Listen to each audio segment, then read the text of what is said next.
महाराज ने उनको उपक्रम बताया प्रेम में जाने का। क्या? समाधिनानुस्मर तद्विचिष्ठितम। नेत्र बंद करिए और चित्त में ही मानसी सेवा कीजिए। समाधि सतयुग का शब्द है, कलयुग में समाधि को ही मानसी सेवा कहते हैं। क्या कहते हैं? हमारे वृंदावन में प्रधान सेवा है मानसी सेवा। मानसी सेवा का मतलब आपके पास में वस्तु नहीं है, आपके पास ठाकुर जी भी नहीं है, आपके पास चौकी भी नहीं है, कहीं बैठे हो एकांत में और नेत्र बंद करके आपने सब चिंतन कर लिया। सामने ठाकुर जी भी हैं, चौकी पर बैठे हैं, सोने के सिंहासन पर बैठे हैं, ये सामग्रियां रखी हैं, मैं ठाकुर जी का सुंदर चंदन लगा रहा हूं, सुंदर पोशाक धरा रहा हूं, सुंदर आभूषण पहना रहा हूं, ठाकुर जी की आरती कर रहा हूं। ये तो रही सेवा का क्रम मानसी का।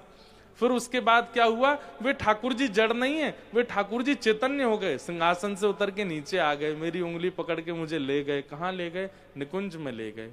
निकुंज में जैसे ही मैं गया तो वहां बहुत सारे सखा खड़े हैं, बहुत सारी सखियां खड़ी हैं, ठाकुर जी सबके साथ आनंद कर रहे हैं और उसी सखी समाज, सखा समाज में मुझको भी लेके बैठे हैं। ये सारा चिंतन, इसको कहते हैं मानसी सेवा हमारे वृंदावन पक्ष में। नारद जी बोले, व्यास जी अब आप नेत्रबंद करके समाधि लगाइए और ठाकुर जी के विराट रूप का, ठाकुर जी के ऐश्वर्य रूप का, ठाकुर जी के धर्म अर्थ काम मोक्ष स्वरूप का चिंतन मत कीजिए, प्रेम स्वरूप का चिंतन कीजिए। ठाकुर जी का प्रभाव नहीं, स्वभाव सोचिए और फिर उसके बाद कुछ लिखिए। ठाकुर जी का प्रभाव क्या है? शंख चक्र गदा पद्मधारी। ठाकुर जी का प्रभाव क्या है? तीनों लोकधारी। ठाकुर जी का प्रभाव क्या है? शेष नाग पर पौड़ते हैं, लक्ष्मी चरणों में पड़ी रहती है। ठाकुर जी का प्रभाव क्या है? ठाकुर जी के अंदर सारी शक्तियां विद्यमान है, उनकी भ्रकुटी टेढ़ी होते ही पृथ्वी डामाडोल होने लग जाती है। ये सब प्रभाव है। ये तो आपने सब जगह लिख दिए हैं, अब उनका स्वभाव तो लिखिए। बाहर से इतने इतने इतने विशाल दिखने वाले चित्त से कैसे हैं, अब उसका चिंतन करके कुछ लिखिए।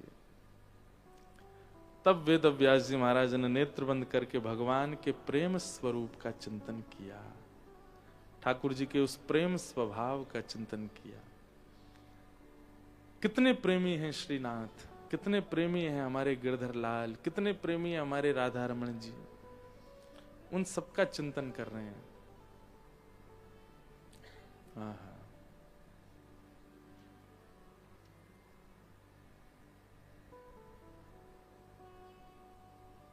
वेद व्यास जी महाराज ने उस प्रेम स्वरूप का चिंतन किया। प्रेम स्वरूप का चिंतन करते हुए वेद व्यास जी महाराज नेत्रों से बहाव हुए अश्रु बहाने लगे और जैसे ही चिंतन पूर्ण हुआ, महीनों तक, वर्षों तक चिंतन करने के बाद जब नेत्र खोल करके देखा है तो वेद व्यास जी चिंतन में ही लिखते जा रहे हैं और उनके चिंतन से ही एक दिव्य पुराण प्रकट हुआ जिसका नाम था श्रीमद् भागवत महापुराण। भागवत की रचना हो गई ठाकुर जी के प्रेम चिंतन से। श्रीमद् भागवत में ठाकुर जी का प्रभाव नहीं है, भागवत में ठाकुर जी का स्वभाव है।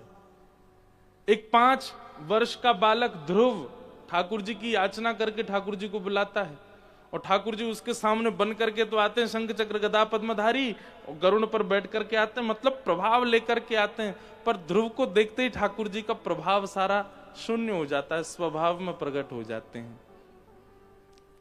ध्रुव जी महाराज ने नेत्र खोल करके ठाकुर जी को देखा और ठाकुर जी देख करके 20-25 मिनट 30 मिनट हो गए, कुछ बोले ही नहीं, बस मुस्कुरा रहे हैं और रो रहे हैं। ठाकुर जी बोले, अरे ध्रुव, तुमने हमको बुलाया, कुछ बोलो तो। ध्रुव जी बोले, मैं 5 वर्ष का बालक हूं, अभी मुझसे बोलना ही नहीं आता, मैं कैसे बोलूं और क्या बोलूं, मुझे पता ही नहीं है। ठाकुर जी इतने आनंद में चले गए, अपना शंख स्पर्श कराया और ध्रुव जी को जब ज्ञान हुआ तब उनकी स्तुति सुनकर के ठाकुर जी ने हृदय से लगाया। ठाकुर जी नृसिंह बन करके गए, प्रभाव धारण करके गए प्रहलाद की रक्षा के लिए। लेकिन हिरण्यकश्यप का वध करने के बाद जब बड़े बड़े देवी देवताओं की स्तुति भी भगवान के क्रोध को शांत नहीं कर पाई, तब ब्रह्मा जी ने प्रहलाद जी से कहा, तुम जाओ। प्रहलाद जी को जैसे ही ठाकुर जी ने देखा, 2 शब्द प्रहलाद ने कहे कि ठाकुर जी तो बिल्कुल भाव विह्वल हो गए, दौड़ के गए, प्रहलाद को गोद में लेके अंक में भर लिया, अपनी जीभ से चाटने लगे, उसके सिर पर हाथ फेरने लगे। ठाकुर जी के प्रभाव को गौड़ करके स्वभाव प्रकट करने वाले चरित्र जहां हैं वो है भागवत। यहां ठाकुर जी का प्रेम प्रधान बताया जाता है। वामन बन के गए थे कहां? बलि के यहां। 3 पग जमीन मांगने के लिए भगवान ने वरदान लिया, और जैसे ही बलि ने 3 पग जमीन देने का वरदान दिया, विराट हो गए।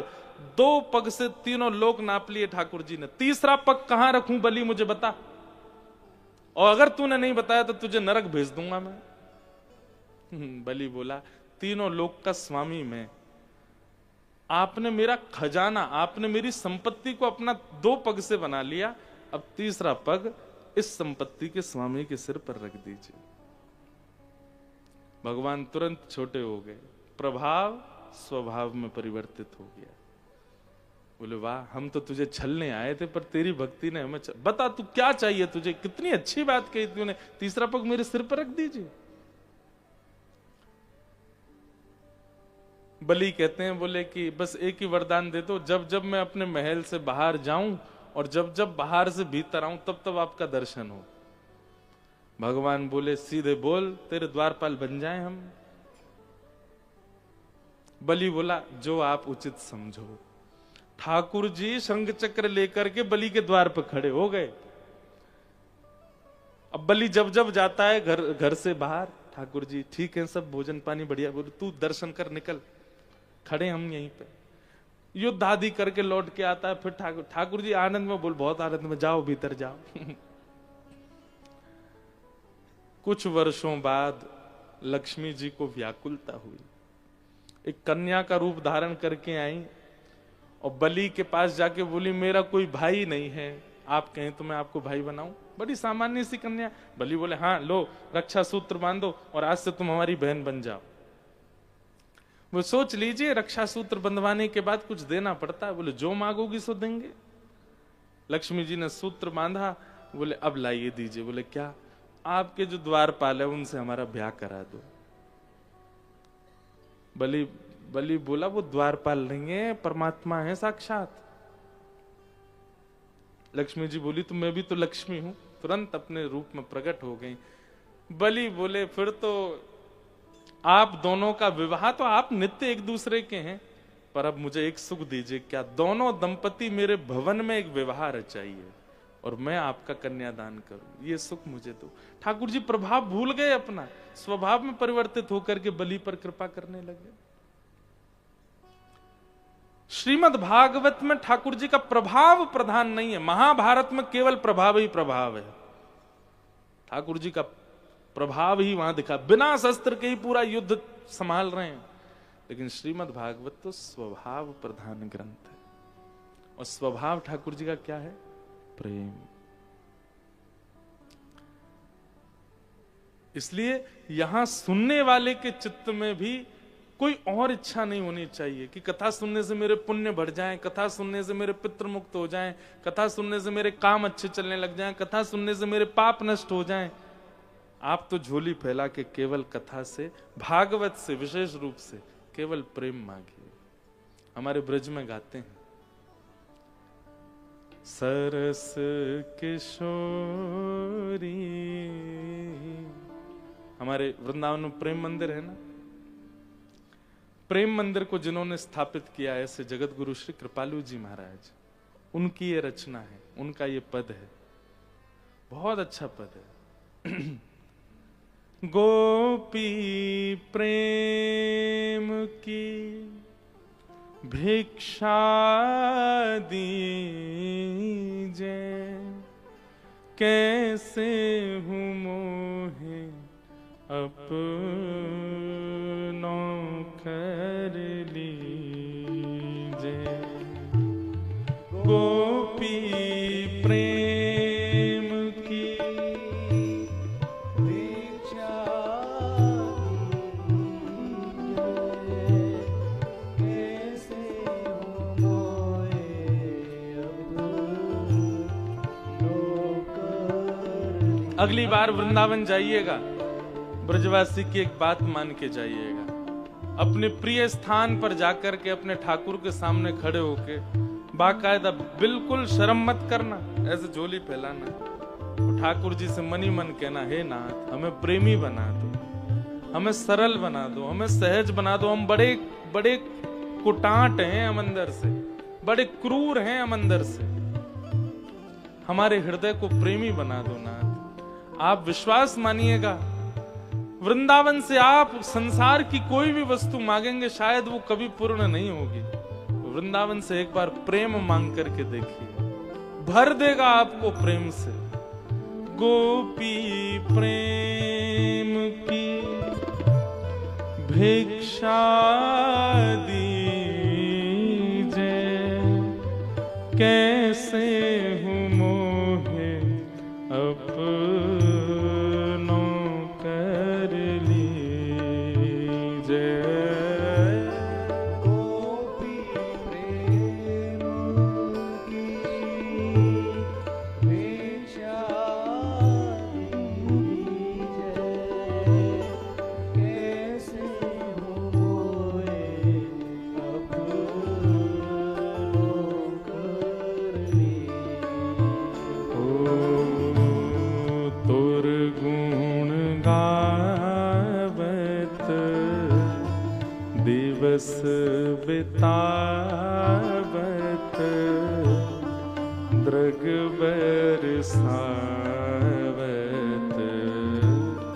मैं हूँ प्रेम विभोर श्री राधे,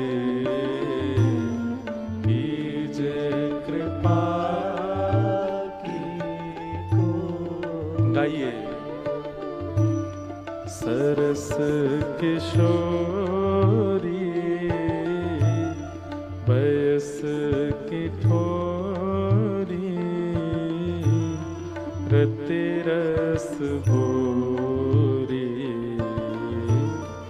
कीजे कृपा की कोर श्री राधे,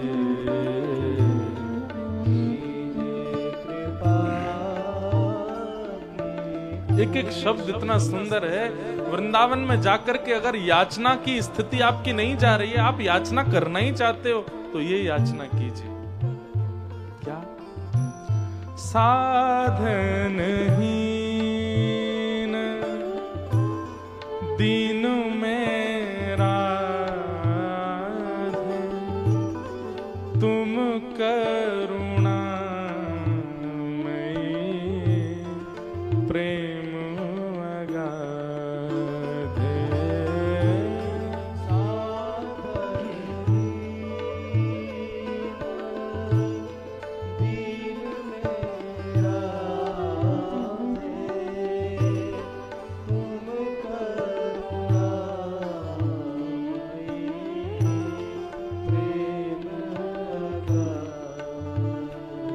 हमारी किशोरी जी कैसी हैं? करुणा की निधान, अत्यंत दयावान। एक बात सुनिएगा, किशोरी जी वाम भाग में क्यों खड़ी हैं ठाकुर जी के? वाम अंग, दक्षिण अंग, यहीं पर ही पत्नी खड़ी होती है। क्यों? बुरा नहीं मानिएगा, हाँ माताएं, बता दूं क्यों खड़ी होती हैं। उनको कहा जाता है वामा। क्या कहा जाता है? वामा। वामा का मतलब होता है उल्टा। जो इधर खड़े हैं उनसे उल्टी ही चले उसको कहते हैं वामा। पर किशोरी जी के लिए यह अर्थ उचित नहीं है। हमारी किशोरी जी वामंगा क्यों है? वो वाम भाग में क्यों खड़ी हैं? बोले ठाकुर जी तो उस पर दृष्टि डालते हैं जो भजन करता है, जो साधन करता है, जो नित्य गुरुजनों की आज्ञा मानता है, सत्संग करता है, बहुत व्यवस्थित जीवन जीता है। ठाकुर जी उसको देख के प्रसन्न होते हैं, मतलब गुण देख करके प्रसन्न होते हैं। पर सामने दर्शनार्थियों में कई उल्टे हैं, जो ना नाम जप करते हैं, जो ना गुरु आज्ञा मानते हैं, बस केवल संसार से थक हार के पहुंच गए कैसे भी। उन वामाओं को जो अपनी दृष्टि से देख करके ठाकुर जी को कहती हैं इन पे कृपा करो, इसलिए वामंगा है किशोरी जी, इसलिए वाम भाग में खड़ी है। बहुत कृपालु, बहुत दयालु हमारी श्यामाजू, उन पर दृष्टि डालती हैं जो, लेकिन हाँ इसमें यह मत सोच लीजिएगा कि आप सारे गलत काम करते हैं, पर गलत काम करते हुए वृंदावन जाते हैं तो आप, महाराज जी कह रहे थे, उल्टे लोगों पर किशोरी जी दृष्टि रखती हैं। जो पड़े ही हुए हैं उस स्थिति में उन पर किशोरी जी दृष्टि करती हैं, पर किस भाव से करती हैं कि ये सुधर जाए। पर जो पहले से बहुत गलत था लेकिन अब कैसे भी करके बस रोता बिलखता सामने आ गया, ठाकुर जी अब भी उसको नहीं देख रहे हैं, इसने बहुत पाप किए हैं जीवन में, अब आया मेरी शरण में, अब कैसे स्वीकार करूं इसको। उस बामा को पकड़ करके या फिर ठाकुर जी को पकड़ करके उसके हाथ में दे, नहीं इस पर कृपा करो, ये बहुत दयालु, बहुत बेचारा, जो भी किया इसने जीवन में सब नजरअंदाज कर, इसलिए किशोरी जी वामंगा है। तुम करुणा मई प्रेम अगाधे, तुम करुणा मई, मैं किसके द्वार जाऊं हे श्यामाजू, काके द्वारे जाए पुकारे, कौन निहारे, दीन दुखी के ओर,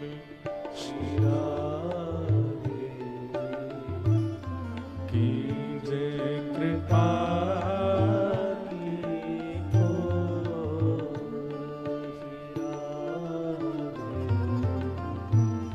सरस किशोरी,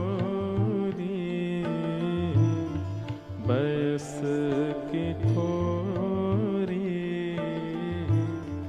रति रस भूरी, कीजे कृपा की को, श्री राधे। और ये सब मांगना है वृंदावन जा करके, अब तीसरा क्या मांगना है, बहुत सुंदर, भलो बुरो जैसो हूं तिहारो, तुम बिन को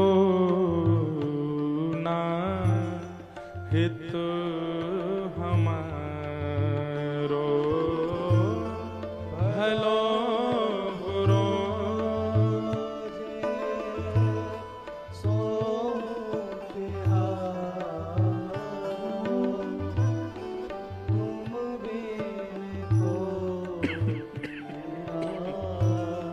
हेतु हमारो, भलो बुरो जैसो हूं तिहारो, तुम बिन को ना हितो हमारो, भलो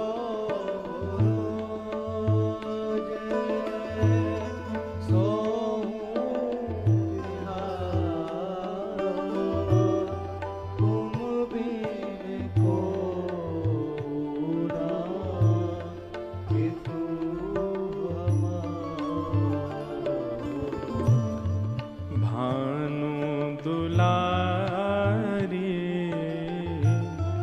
सुध लो हमारी, शरण तिहारी, हो पतितन सिर मोर, श्री राधे कीजे कृपा को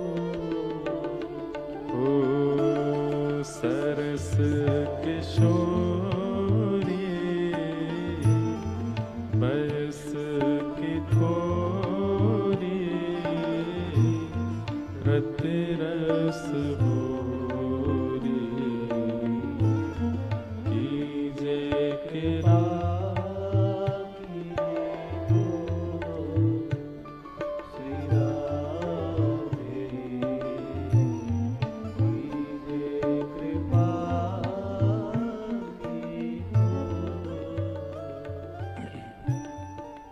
प्रेम। और प्रेम प्रदान करने वाले दो स्थान हैं, स्थूल रूप में तो वृंदावन और वाणी रूप में श्रीमद् भागवत। आप वृंदावन से भी प्रेम ही मांगिए और भागवत जी से भी केवल प्रेम मांगिए और कुछ नहीं। ज्ञान के लिए बहुत शास्त्र हैं, वो तो ठीक है कि यहां ज्ञान भी मिलता है। एक बात और सुनिए, प्रेम जहां मिलेगा वहां सब मिलेगा। ज्ञान भी मिलेगा, वैराग्य भी मिलेगा, भक्ति भी मिलेगी, पुष्टि भी मिलेगी, तुष्टि भी मिलेगी, संतुष्टि भी मिलेगी, क्योंकि प्रेम मिल गया है। पर हां, प्रधान दिखेगा ज्ञान नहीं, वैराग्य नहीं, प्रेम होगा सब चित्त में, पर दिखेगा केवल प्रेम। तो प्रेम के दो स्थान हैं, स्थूल रूप में वृंदावन और वाणी रूप में भागवत, और सचल रूप में वैष्णव जन, वृंदावन के ब्रजवासी जन, वृंदावन के संत जन। इन तीनों के जितने आश्रय में रहोगे